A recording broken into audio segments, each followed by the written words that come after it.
Chapter है जो accounts का वो परमाणु जा रहा है पार्टनरशिप जिवें कि तुहानूं नाम तो ही पता है कि पार्टनरशिप की होंदा जिवें आपां खेडदे तो आपां एक पार्टनर चूज करदे मेरा पार्टनर आ रहा है उनका पार्टनर आ रहा है उस तरह ही बिजनेस के भी पार्टनरशिप का मतलब है एक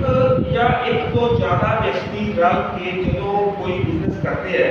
तो उन कहते हैं पार्टनरशिप दो या दो तो बाद व्यक्ति एक मीन्स भी एक तो बाद व्यक्ति जो वो रल के काम की करना है उन्होंने कोई बिजनेस करना है और वो बिजनेस की होना चाहिए वो बिजनेस लाभफुल होना चाहिए कानून दियां नज़रां दे विच वो बिजनेस वैलिड होना चाहिए तो वो उन कहते पार्ट ये नहीं भी दो बंदे रले तो वो दो बंदे ने शुरू बिजनेस करता भी आप बंदे मारन का काम शुरू कर देंगे है ना ये नहीं कानून दियां नज़रां दे विच लाभफुल बिजनेस होवे जेड़ा कानून जिन्हों एक्सेप्ट करता जदों ऐसा बिजनेस वो शुरू करते हैं तो उस चीज को कहते हैं पार्टनरशिप मीनिंग ऑफ पार्टनरशिप पता लग गया सारे को ਇਹਨੂੰ ਕਹਿੰਦੇ ਨੇ ਪਾਰਟਨਰशिप ਉਹਦੇ ਵਿੱਚ ਆਪਾਂ मीनिंग ਤੋਂ ਬਾਅਦ ਇੱਕ ਦੀ ਤੁਸੀਂ ਹਰੇਕ ਬੱਚੇ ਨੇ ਉਹਦੀ ਡੈਫੀਨੇਸ਼ਨ ਵੀ ਦੇਣੀ ਡੈਫੀਨੇਸ਼ਨ ਦੇਣੇ ਆਪਾਂ ਡੈਫੀਨੇਸ਼ਨ ਦਿੱਤੀ ਹੈ LA ਹੈਵਿੰਗ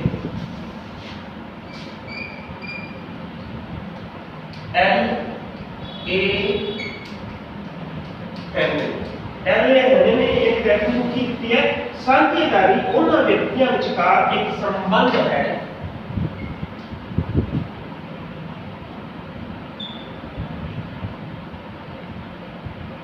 साझेदारी उन्हां व्यक्तियों विचकार एक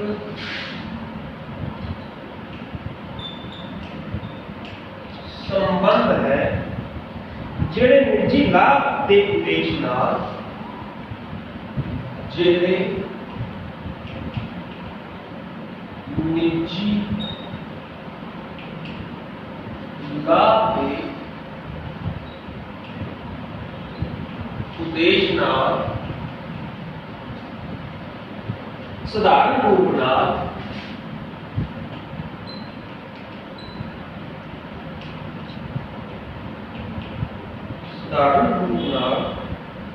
व्यापार ਨੂੰ ਚਲਾਉਣ ਵਿੱਚ ਸਹਾਇਕ ਹੁੰਦੇ ਹਨ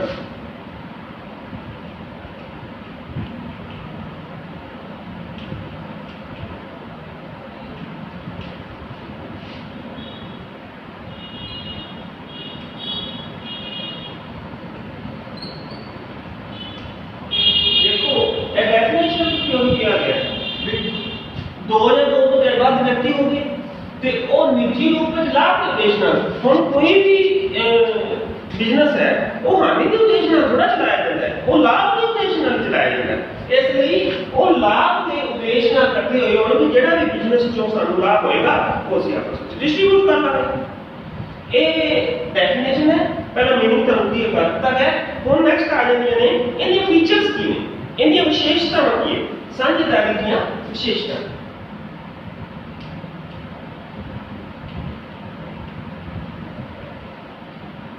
विशेषता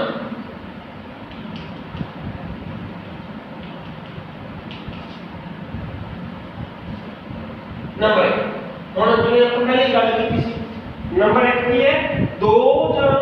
उसको ज्यादा साझेदार ਉਹਦੇ ਵਿੱਚ ਕੀ ਹੋਣਾ ਚਾਹੀਦੇ ਨੇ दो ਜਾਂ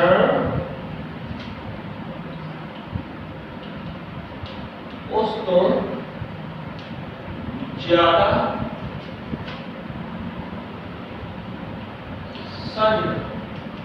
साझेदार दो या दो तो ज्यादा साझेदार मतलब जे दो व्यक्ति जानेंगे तो ही पहली गल साझ पवेगी दो भी हो सकते हैं तो दो तो ज्यादा भी हो सकते हैं दो तो घट तो फिर कल्ले जाएंगे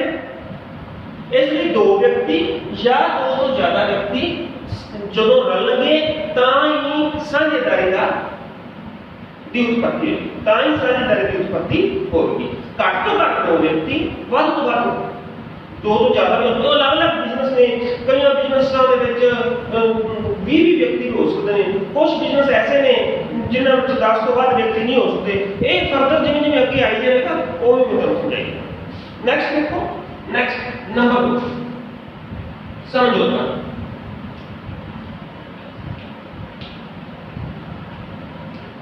समझौता हुण दो उन्हां व्यक्तियों के पार्टनरशिप का तां ही है ना जे उन्हां दे विच समझौता आएगा समझौता किवें भी उन्हां दे विच भी असीं लाभ किन्ना वंडांगे किवें वंडांगे जब साडे विच कोई मान लो डिस्प्यूट पैदा हो गया उन्होंने असीं किवें हैंडल करांगे वो एक रिटन एग्रीमेंट होएगी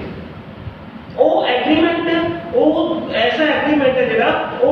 उन्होंने अपने कानून दे मतलब जो आप कानून दे विच भी जिहड़ा ना उन्होंने रजिस्टर कराना पड़ेगा एग्रीमेंट भी चाहिए है किन्ने वास्ते उनके साइन करने लिए नंबर 3 बेटा आ गया जी विधिपूर्ण व्यापार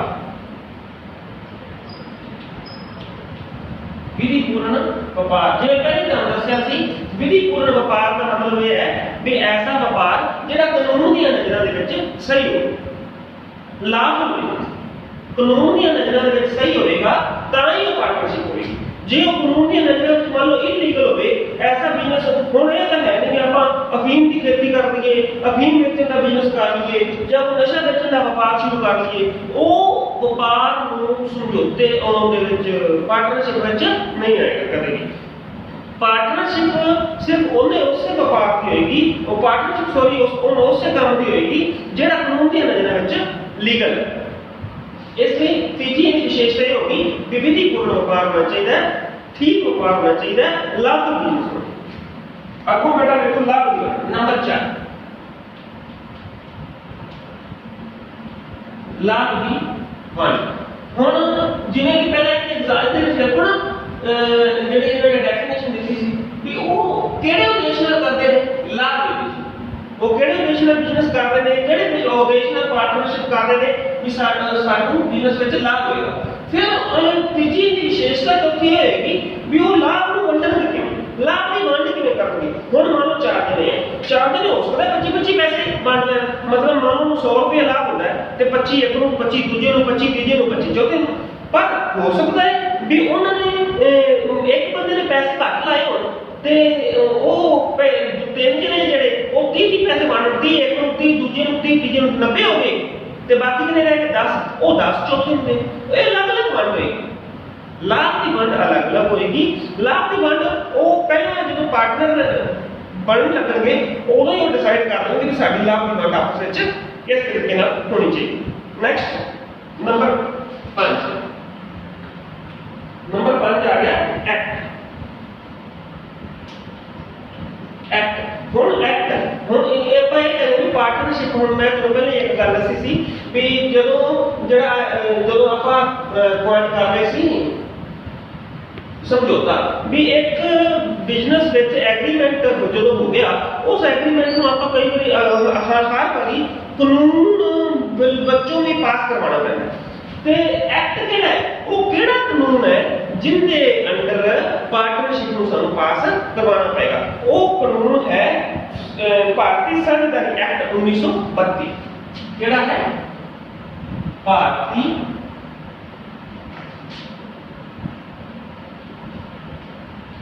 संविधान एक्ट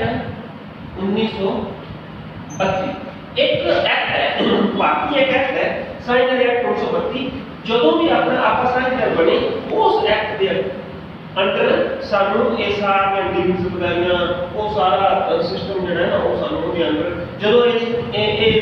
ਪਾਸ ਹੋ ਜਾਏਗਾ ਉਹ ਸਾਡੀ ਸਾਇੰਸ ਫਰਮ ਬਣ ਗਈ ਇਹ ਸਾਇੰਸ ਫਰਮ ਦੀਆਂ ਵਿਸ਼ੇਸ਼ਤਾਵਾਂ ਹੁਣ ਨੈਕਸਟ ਬੇਟਾ ਹੁਣ ਦੇਖੋ ਸਾਇੰਸ ਦੀ ਫਰਮ ਮਾਲੋ ਸਭ ਹੋ ਗਿਆ ਐਕਟ ਦਾ ਪਾਸ ਹੋ ਗਈ ਫਾਈਲ ਸਾਡੀ ਪਾਸ ਹੋ ਗਈ ਅਸੀਂ ਸਾਂਝੇਦਾਰੀ ਬਣ ਕੇ ਅਸੀਂ ਬਿਜ਼ਨਸ ਸ਼ੁਰੂ ਕਰ ਲਿਆ ਹੁਣ ਆਪਣੇ ਦਿਮਾਗ ਵਿੱਚ ਹੁਣ ਆਏਗਾ ਕਿ ਜਿਹੜੇ ਸਾਂਝੇਦਾਰ ਮੰਨ ਲਓ 5-4 ਸਾਂਝੇਦਾਰ ਬਣ ਗਏ ਉਹਨਾਂ ਦੀਆਂ ਕੁਝ ਡਿਊਟੀਆਂ ਵੀ ਹੋਣਗੀਆਂ ਹੈਨਾ ਉਹਨਾਂ ਦੇ ਕੁਝ ਰਾਈਟਸ ਵੀ ਹੋਣਗੇ ਹੁਣ ਤੁਸੀਂ ਦਿਮਾਗ ਲਾਓ ਵੀ ਭਲਾ ਕੀ ਹੈ ਵੀ ਉਹਨਾਂ ਦੇ ਕੀ ਰਾਈਟਸ ਹੋਣਗੇ ਜਾਂ ਉਹਨਾਂ ਦੇ ਕੀ ਉਹਨਾਂ ਦੀਆਂ ਡਿਊਟੀਆਂ ਹੋਣਗੀਆਂ ਰਾਈਟਸ ਦੇ डिस्कस करते हैं भी हुण उन्हां दे किहड़े राइट्स होणगे ते किहड़ियां ड्यूटी होणगी। आ देखो राइट्स साझेदारां दे अधिकार साझेदारां दे अधिकार हुण साझेदारां दे अधिकार हुण देखो ना भावें मैं भावें कोई चार मानो साझेदार बन गए हरेक नंबर एक तुसीं आपां दिमाग में लाने हरेक साझेदार नूं फर्म दे काम चेक करने का अधिकार है कि नहीं है हरेक साझेदार नूं लाभ विचों हिस्सा लेने का अधिकार है कि नहीं है हरेक साझेदार नूं ये भी अधिकार है कि वो फर्म के सारे जिहड़े अकाउंट्स है किताबां है जिहड़ियां बन रही ने बुक्स ऑफ अकाउंट्स है उन्होंने चेक भी कर सकता है ये भी कर सकता है हरेक साझेदार को अधिकार है और हरेक साझेदार का ये भी अधिकार है कि वो फर्म नूं छड्ड नहीं सकता वो जो मर्जी छड्ड जे पर उन्होंने पहला इंटीमेशन देनी पड़ेगी दूजे साझेदार नूं मैं छड्डण जा रहा वो अधिकार है कि कभी भी वो फर्म नूं छड्ड सकता नेक्स्ट देखो ते ओ एक होर है एक हरेक साझेदार नूं आ भी अधिकार है भी जे मान लो वो फर्म नूं कोई भी कर देता फॉर एग्जांपल मान लो कोई भी बिजनेस बेटा चलाना है तो उनके वास्ते पैसा तो चाहिए नहीं चाहिए मान लो लाख रुपया उनके वास्ते चाहिए छोटा जिहा बिजनेस साडा 25 हज़ार सारे ने पा ठीक है लाख रुपए में बिजनेस स्टार्ट हो गया हुण फ्यूचर के विच 6 महीने बाद या साल बाद कुछ होर एक मशीन लेके आनी सी जब फर्म नूं होर पैसे की लोड़ पैगी तो उन्होंने की किया भी तीन बंदे कहते भी साढ़े को पैसा है नहीं एक बंदा कहता भी मेरे को लाख रुपया करे पे हुण मान लो उन्होंने लाख रुपया उन्हें दे दिता तो उन्होंने ब्याज तो देनी पैनी है ना वो जो लाख रुपया उन्हें फर्म नूं दिता वो की हो गया पार्टनर वालों फर्म नूं दिता गया कर्ज ते हमेशा ही ये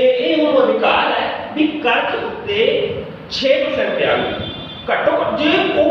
ज्यादा भी रख सकते हैं पर जे उन्होंने डिसाइड नहीं किया होया भी आपां मान लो पहला उन्होंने समझौता हो चुका है जे मान लो कि कोई व्यक्ति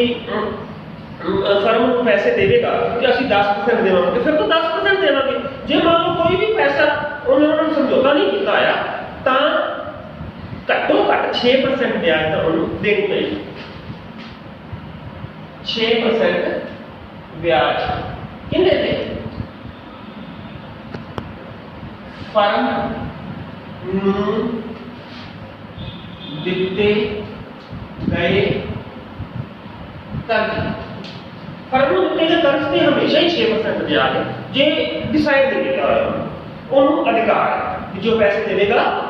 तो उनके बदले में 6% ब्याज दी जाएगी। नेक्स्ट देखो बेटा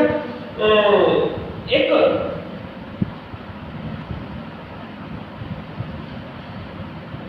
हो रहा है मान लो आपकी पार्टनरशिप है पार्टनरशिप के विच एक साझी कार रखी है तो हरेक साझेदार नूं फर्म की संपत्ति नूं प्रयोग करने का अधिकार क्योंकि वो साडी फर्म विचों लई कार है फर्म विचों लई कार है तो उन्हां भी तो उनका बराबर उन्हां दा अधिकार है ना हरेक साझेदार का बराबर अधिकार है इसलिए हरेक साझेदार को अधिकार है कि फर्म की संपत्ति नूं प्रयोग कर सकता है ते एक लास्ट वन है भी हरेक साझेदार नूं आ भी अधिकार है भी उस साझेदारी तो कढ़िया नहीं जा सकता जिन्नी देर वो आप निकलने का इच्छुक नहीं है या इंटीमेशन दो पर नेक्स्ट अधिकार सारे जो भी मैं बोल रहे हैं वो सारे कापियां नोट कर लेने दोबारा सुन लेने इन कापियां नोट कर लेने नेक्स्ट आ गया हुण जिम्मेवारियां ਜਿਹੜੇ ਬੰਦੇ ਨੂੰ ਅਧਿਕਾਰ ਹੈ ਹੁਣ ਕਾਨੂੰਨ ਦੇ ਵਿੱਚ ਕੀ ਮੰਨ ਲਓ ਆਪਾਂ ਕਾਨੂੰਨ ਦੇ ਵਿੱਚ ਕੀ ਕਹਿੰਦੇ ਨੇ ਵੀ ਆ ਆਪਣੇ ਆਮ ਨਾਗਰਿਕਾਂ ਦੇ ਅਧਿਕਾਰ ਨਾਗਰਿਕਾਂ ਦੇ ਕਰਤੱਵ ਆਪਾਂ 10ਵੀਂ ਕਲਾਸਾਂ ਵਿੱਚ ਪੁਰਾਣੀ ਛੋਟੀਆਂ ਕਲਾਸਾਂ ਵਿੱਚ ਪੜ੍ਹੇ ਹੋਣਗੇ ਹੁਣ ਉਵੇਂ ਹੈ ਕਿ ਜੇ ਕਿਸੇ ਦੇ ਅਧਿਕਾਰ ਹੈ ਤਾਂ ਉਹਦੀਆਂ ਡਿਊਟੀਆਂ ਵੀ ਕਰਨਾ ਉਹਦੀਆਂ ਜ਼ਿੰਮੇਵਾਰੀਆਂ ਵੀ ਕਰਨਾ ਹੁਣ ਆਪਾਂ ਕਰਦੇ ਹਾਂ ਸਾਂਝੇਦਾਰਾਂ ਦੇ ਕਰਤੱਵ ਸਾਂਝੇਦਾਰਾਂ ਦੇ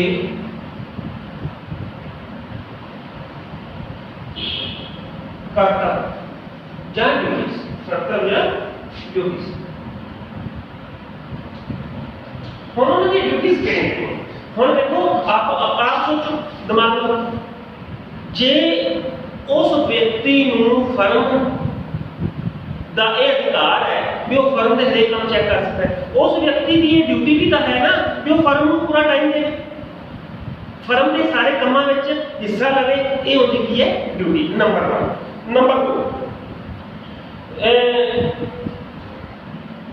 ਨੰਬਰ 2 ਕੋਈ ਵੀ ਵਿਅਕਤੀ ਮੰਨ ਲਓ ਪਹਿਲਾਂ ਉਹਨਾਂ ਨੇ ਡਿਸਾਈਡ ਕੀਤਾ ਹੈ ਕੋਈ ਵੀ ਵਿਅਕਤੀ ਫਰਮ ਵਿੱਚ ਕੀਤੇ ਗਏ ਕੰਮਾਂ ਦੀ ਤਨਖਾਹ ਜਾਂ ਕੋਈ ਵੀ ਪੈਸਾ ਐਕਸਟਰਾ ਨਹੀਂ ਮੰਗ ਸਕਦਾ, ਕਿਉਂਕਿ ਉਹ ਆਪਣੀ ਆਪਣੀ ਫਰਮ ਹੈ, ਸਾਰਿਆਂ ਦੀ ਆਪਣੀ ਫਰਮ ਹੈ। ਉਹਨੂੰ ਕੋਈ ਇੱਕ ਵਿਅਕਤੀ ਕਹੇ ਵੀ ਮੈਂ ਤਾਂ ਇੱਥੇ ਫਰਮ 'ਚ ਤੁਹਾਡੇ ਆਪ ਕੰਮ ਕਰਦੇ ਪਏ ਮੈਨੂੰ ਤਨਖਾਹ ਕਿਉਂ ਤਨਖਾਹ ਦਿਓ, ਕਿਉਂਕਿ ਉਹਦੀ ਵੀ ਤਾਂ ਫਰਮ ਉਨੀ ਹੈ ਜਿੰਨੀ ਬਾਕੀਆਂ ਦੀ ਫਰਮ। ਇਸ ਲਈ ਉਹਦੀ ਡਿਊਟੀ ਹੈ ਕਿ ਉਹ ਫਰਮ ਦੇ ਵਿੱਚ ਕੰਮ ਕਰੇਗਾ, ਪਰ ਉਹਦੇ ਬਦਲੇ ਵਿੱਚ ਉਹਨੂੰ ਕੁਝ ਵੀ ਨਹੀਂ ਦਿੱਤਾ ਜਾਏਗਾ। ਹਾਂ ਕੋਈ ਕੁਝ ਵਿਅਕਤੀ ਹੁੰਦੇ ਆ ਕੋਈ ਐਕਸਟਰਾ ਟਾਈਮ ਦਿੰਦੇ ਆ ਤਾਂ ਉਹ ਪਹਿਲਾਂ ਡਿਸਾਈਡ ਕੀਤਾ ਜਾਂਦਾ, ਉਹਨਾਂ ਦੀ ਪਹਿਲਾਂ ਆਪਸੀ ਡੀਡ ਕੀਤੀ ਜਾਂਦੀ ਹੈ, ਪਾਰਟਨਰਸ਼ਿਪ ਡੀਡ ਹੁੰਦੀ ਹੈ। ਜਦੋਂ ਵੀ ਪਾਰਟਨਰਸ਼ਿਪ ਆਪਣੀ ਹੋਂਦ ਵਿੱਚ ਆਉਂਦੀ ਹੈ ਨਾ, ਪਹਿਲਾਂ ਇੱਕ ਡੀਡ ਲਿਖੀ ਜਾਂਦੀ ਹੈ, ਸਮਝੌਤਾ ਲਿਖਿਆ ਜਾਂਦਾ ਹੈ ਉਹਨੂੰ ਇਹ ਡੀਡ ਵੀ ਕਹਿੰਦੇ ਆ। ਉਹ ਸਮਝੌਤੇ ਦੇ ਵਿੱਚ ਜੇ ਕੋਈ ਸ਼ਰਤਾਂ ਵਿੱਚ ਲਿਖਿਆ ਗਿਆ ਵੀ ਨਹੀਂ ਇਹਨੂੰ, ਜਿਵੇਂ ਆਪਾਂ ਪਹਿਲਾਂ ਕਿਹਾ ਸੀ ਵੀ ਇਹਨੂੰ 6% ਵਿਆਜ ਨੂੰ 10% ਦਿੱਤੀ ਜਾਏਗੀ, ਫਿਰ ਉਹਨੂੰ 10% ਦਿੱਤੀ ਜਾਏਗੀ, ਜਾਂ ਇਸ ਪਾਰਟਨਰ ਨੂੰ ਕੰਮ ਦੇ ਬਦਲੇ ਵਿੱਚ ਇੰਨੀ ਤਨਖਾਹ ਦਿੱਤੀ ਜਾਏਗੀ, ਫਿਰ ਉਹਨੂੰ ਦਿੱਤੀ ਜਾਏਗੀ। ਅਦਰਵਾਈਜ਼ ਨੈਕਸਟ ਅੱਗੋਂ ਆ ਗਿਆ ਬੇਟਾ, ਉਹ ਕਹਿੰਦੇ ਵੀ ਸਾਂਝੇਦਾਰਾਂ ਦੁਆਰਾ ਫਰਮ ਦੇ ਕੰਮ ਵਿੱਚ ਜਾਣ-ਬੁੱਝ ਕੇ ਕੀਤੀ ਗਈ ਲਾਪਰਵਾਹੀ, ਮੰਨ ਲਓ ਕੋਈ ਬੰਦਾ ਜਾਣ-ਬੁੱਝ ਕੇ ਲਾਪਰਵਾਹੀ ਕਰਦਾ ਹੈ, ਗਲਤ ਕੰਮ ਕਰਦਾ ਹੈ, ਉਹਦੇ ਗਲਤ ਕੰਮ ਕਰਨ ਦੇ ਨਾਲ ਫਰਮ ਦਾ ਨੁਕਸਾਨ ਹੋ ਜਾਂਦਾ ਹੈ, ਉਹਦੀ ਭਰਪਾਈ ਕੌਣ ਕਰੇਗਾ? ਉਹੀ ਸਾਂਝੇਦਾਰ ਕਰੇਗਾ, ਕਿਉਂਕਿ ਉਹਨੇ ਜਾਣ-ਬੁੱਝ ਕੇ ਲਾਪਰਵਾਹੀ ਕੀਤੀ ਹੈ। ਲਾਪਰਵਾਹੀ ਜਾਣ-ਬੁੱਝ ਕੇ ਕਰੇਗਾ ਤਾਂ ਉਹਦੀ ਭਰਪਾਈ ਵੀ ਉਸੇ ਸਾਂਝੇਦਾਰ ਨੂੰ ਕਰਨੀ ਪਏਗੀ। ਇਹ ਉਹਦੀ ਜ਼ਿੰਮੇਵਾਰੀ ਹੈ ਕਿ ਉਹ ਭਰਪਾਈ ਕਰਨੀ ਪਏਗੀ। ਨੈਕਸਟ,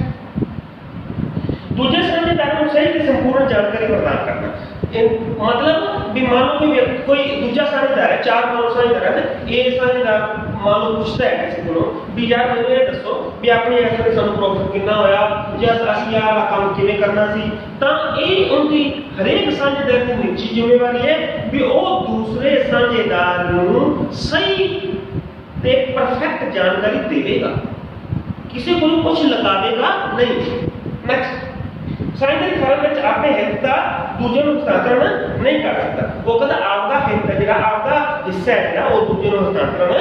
नहीं कर सकता, दूजे ਨੂੰ नहीं दे सकता। नेक्स्ट देखो लास्ट एक और हैगा, जेकर कोई साझेदार गुप्त लाभ प्राप्त करता है तो उसको ये रकम फर्म को देनी पड़ेगी। गुप्त लाभ होता है बेटा, मान लो भी कोई व्यक्ति है तो कहता भी यार ना भी सानू कॉन्ट्रैक्ट मान लो तुम दोगे तो तेनों मैं 10,000 रुपया दे देगा, है ना। हुण कॉन्ट्रैक्ट तो उन्होंने मिल के देना, कॉन्ट्रैक्ट तो उन्होंने आदि मीटिंग में दसेगा कि उन्हें कॉन्ट्रैक्ट अपने को मंगया, जो उन्होंने पास होया तो देगा, फिर नाल उन्हें ये भी कहना है कि मैंने 10,000 रुपया भी ऑफर करता सी, उन्हें तो उन्होंने ऑफर किया भी गुप्त लाभ है ना, सीक्रेट है, तो पर उन्होंने दूसरे साझेदारों को दसना पड़ेगा भी ये गुप्त लाभ अपन देता पे उन लुको वाली कोई गल नहीं, क्योंकि जे आप कोई भी चीज़ लुकोवांगे तो आपसी फ्रिक्शन पैदा हो जाएंगी, तो अपना सारा साझेदारी फर्म टोटल के कगार पे आ जाएगी। आप जुड़े इस पर्पज नाल सी ते साझेदारी का नाम से उन्होंने साझेदार नूं बचाने वास्ते ये सारी उन्होंने ड्यूटीज। नेक्स्ट बेटा आएगा पार्टनरशिप डीड। हुण मैं पहले कहा क्या समझौता की चीज डीड की चीज, पार्टनरशिप डीड एक बहुत इंपॉर्टेंट है जो टॉपिक है भी पार्टनरशिप डीड की। आज सिर्फ आप ये नहीं करा भी पार्टनरशिप डीड होती की, पार्टनरशिप डीड होती आगे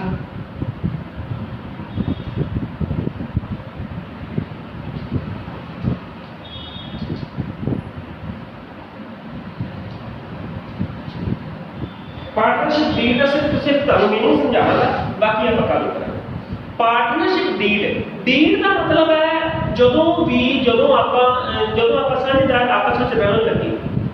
ਆਪਾਂ ਕਰੇ ਚਾਰ ਜਣੇ ਆ, ਆਪਾਂ ਕਰੇ ਹਾਂ ਵੀ ਆਪਾਂ ਬਿਜ਼ਨਸ ਸ਼ੁਰੂ ਕਰੀਏ 1 2 3 4 ਚਾਰ ਚੱਲ ਹਾਂ ਵੀ ਬਿਜ਼ਨਸ ਠੀਕ ਹੈ ਪ੍ਰੋਫਿਟ ਹੋਏਗਾ, ਆਪਾਂ ਉਹ ਬਿਜ਼ਨਸ ਸਟਾਰਟ ਕਰਦੇ ਆ, ਤਾਂ ਉਹ ਜਦੋਂ ਰਲਦੇ ਆ तो वो की करते हैं, एक डीड लिखते हैं। डीड मतलब एक समझौता लिखते हैं। समझौता लिखिया तां जाता है भी आपस विच ਜਿਹੜੇ ਹੈ ਨਾ ਬਾਅਦ ਵਿੱਚ ਕੰਫਲਿਕਟ ਪੈਦਾ ਨਾ ਹੋਣ, ਲੜਾਈਆਂ ਝਗੜੇ ਨਾ ਹੋਣ, ਉਹਦੇ ਵਾਸਤੇ ਇੱਕ ਸਮਝੌਤਾ ਲਿਖਿਆ ਜਾਂਦਾ ਹੈ। ਉਸ ਸਮਝੌਤੇ ਵਿੱਚ ਬਹੁਤ ਸ਼ਰਤਾਂ ਹੁੰਦੀਆਂ ਨੇ, ਜਿਵੇਂ ਕਿ ਮੈਂ ਪਹਿਲੇ ਤੁਹਾਨੂੰ ਦੱਸਿਆ ਸੀ ਵੀ ਉਹ ਲਾਭ ਹੈ ਕਿ ਜੇ ਕੋਈ ਵੀ ਪਾਰਟਨਰ ਮਤਲਬ ਜੇ ਉਹਨੂੰ ਆਪਣਾ ਕੀ ਨਾ ਲੈਂਦੇ ਹੈ ਪੈਸਾ ਦਿੰਦਾ ਹੈ ਵੀ ਆਪਣੇ ਬਿਜ਼ਨਸ ਨੂੰ, ਤਾਂ ਉਹਦੇ ਵਿੱਚ 6% ਵਿਆਜ ਲਵੇਗਾ। ਨੈਕਸਟ ਮੰਨ ਲਓ ਉਹਦੇ ਵਿੱਚ ਡੀਡ ਵਿੱਚ ਇਹਦਾ ਨਾਮ ਕੀ ਹੋਏਗਾ ਸਾਡੇ ਬਿਜ਼ਨਸ ਦਾ, ਹਨਾ, ਕੰਮ ਕੀ ਅਸੀਂ ਕਰਨਾ ਹੈ, ਹਨਾ, ਉਹ ਹਰ ਇੱਕ ਚੀਜ਼ ਈਚ ਐਂਡ ਐਵਰੀਥਿੰਗ ਉਹਦੇ ਵਿੱਚ ਲਿਖੀ ਹੋਈ। ਨਾਮ ਕੀ ਸਾਡੇ ਬਿਜ਼ਨਸ ਦਾ ਹੋਏਗਾ, ਉਹਦੇ ਵਿੱਚ ਉਹਦਾ ਮਤਲਬ ਕੰਮ ਕਿਹੜਾ ਹੋਏਗਾ, ਫਿਰ ਉਹਦੇ ਲਾਭ ਦੀ ਵੰਡ ਅਸੀਂ ਕਿਵੇਂ ਕਰਨੀ ਹੈ, ਕਿਹੜੀ ਪਰਸੈਂਟੇਜ ਨਾਲ ਕਰਨੀ ਹੈ, ਕਿਹੜੇ ਬੰਦੇ ਨੂੰ ਕਿੰਨਾ ਲਾਭ ਦੇਣਾ, ਕਿਹੜੇ ਬੰਦੇ ਨੂੰ ਕਿੰਨਾ ਲਾਭ ਦੇਣਾ, ਹਨਾ, ਮਤਲਬ ਪੂੰਜੀ ਕਿੰਨੀ ਕਿਸੇ ਨੇ ਪਾਈ ਹੈ, ਮੰਨ ਲਓ ਇੱਕ ਨੇ 50,000 ਪਾਈ ਹੈ, ਦੂਜੇ ਨੇ 25 ਪਾਈ ਹੈ, ਤੀਜੇ ਨੇ 50 ਪਾਈ ਹੈ, मतलब हरेक की अपने पूंजी का अनुपात हो गया, हरेक की लाभ का अनुपात हो गया। जब बिजनेस में हानि होगी तो असं वो किमें हैंडल करेंगे, ईच एंड एवरीथिंग। उनका पर्पस की है, पर्पस सिर्फ इको है भी in future J in case अपने विच कोई आपसी मतभेद पैदा हो जाते हैं, लड़ाई झगड़े पैदा हो जाते हैं, तो वो डील ਨੂੰ ਵੇਖ ਕੇ ਆਪਾਂ ਆਪਸ ਵਿੱਚ ਇੱਕ ਤਾਂ ਫੈਸਲਾ ਕਰ ਸਕਦੇ ਹਾਂ। ਨੰਬਰ 2 ਐਡਾ ਇੰਪੋਰਟੈਂਟ ਡਾਕੂਮੈਂਟਸ ਹੁੰਦਾ ਹੈ ਵੀ ਇਹਦੀ ਕਾਨੂੰਨੀਆਂ ਦੇ ਵਿੱਚ ਵੀ ਪੂਰੀ ਮਾਨਤਾ ਹੈ। ਇਹਨੂੰ ਆਪਾਂ ਕਾਨੂੰਨ ਦੇ ਵਿੱਚ ਵੀ ਜਾ ਸਕਦੇ ਹਾਂ, ਅਦਾਲਤ ਦੇ ਵਿੱਚ ਵੀ ਜਾ ਸਕਦੇ ਹਾਂ, ਅਦਾਲਤ ਵਿੱਚ ਵੀ ਕਹਿ ਸਕਦੇ ਹਾਂ ਵੀ ਵੇਖੋ ਜੀ ਇਹ ਕਲੇਮ ਇਹਨੇ ਆ ਕੀਤਾ ਹੈ ਪਰ ਆ ਡੀਡ ਦੇ ਵਿੱਚ ਆ ਲਿਖਿਆ ਹੈ। ਅਦਾਲਤ ਵੀ ਉਹ ਡੀਡ ਨੂੰ ਵੇਖ ਕੇ ਜਿਹੜੇ ਪਾਰਟੀ ਗਲਤ ਕਲੇਮ ਕਰ ਰਿਹਾ ਉਹ ਸਜ਼ਾ ਦੇਗੀ। ਇੰਨਾ ਇੰਪੋਰਟੈਂਟ ਡਾਕੂਮੈਂਟ ਹੈ। पर वो पार्टनरशिप डीड है ये लिखनी जरूरी है। कई बार नहीं लिखते, आपसी मोह प्यार में नहीं लिखते, उदों कोई हालात और पैदा हो जाते हैं, पर वो बाद में आज का टॉपिक सिर्फ ये नहीं है कि आज कानून ये दसता नाल कानून मीनिंग दसिया, डेफिनेशन होगी, साझेदारी की विशेषतावां हो गई, साझेदारी के अधिकार दसते हैं, साझेदारी के कर्तव्य दसते हैं, तो नाल पार्टनरशिप डीड दसी है। पार्टनरशिप डीड का मीनिंग एक ना कुछ एक बार तुसीं सारा कुछ आपने काम नहीं होता, ਕਾਪੀਆਂ ਦੇ ਨੋਟਸ ਬਣਾਓ ਤੇ ਜੇ ਕਿਸੇ ਨੂੰ ਡਾਊਟ ਹੋਇਆ ਤਾਂ ਮੈਨੂੰ ਪੁੱਛ ਲਿਆ ਜੀ ਦੁਬਾਰਾ ਵੀ ਇਹ ਸਾਰੇ ਕੁਝ ਡਾਕੂਮੈਂਟ ਪ੍ਰੋਬਲਮ ਹੈ ਵੀ ਇਹਦਾ ਅਧਿਕਾਰ ਕਿਵੇਂ ਇੱਕ ਲੈਕਚਰ ਸੁਣ ਕੇ ਇਹਨਾਂ ਨਾਮ ਨਾਲ ਬੇਟਾ ਨੋਟਸ ਬਣਾਓ। ਨੋਟਸ ਬਣਾ ਕੇ ਤੁਸੀਂ ਆਪਣਾ ਕਾਪੀਆਂ ਦੇ ਨੋਟ ਕਰੀ ਚੱਲੋ, ਚੈੱਕ ਕਰ ਕੇ ਕੰਮ ਜਦੋਂ ਵੀ ਮੈਂ ਆਪਣਾ ਸਕੂਲ ਲੱਗਣਗੇ ਉਹਦਾ ਚੈੱਕ ਕਰਾਂਗਾ ਜਾਂ ਪਿਕਸ ਮੈਨੂੰ ਭੇਜੋ ਕਿ ਕਿਵੇਂ ਨੋਟਸ ਬਣਾਉਣੇ, ਸੋਹਣੇ ਕੰਮ ਕਰਨਾ। ਠੀਕ ਹੈ ਬੇਟਾ, ਥੈਂਕ ਯੂ।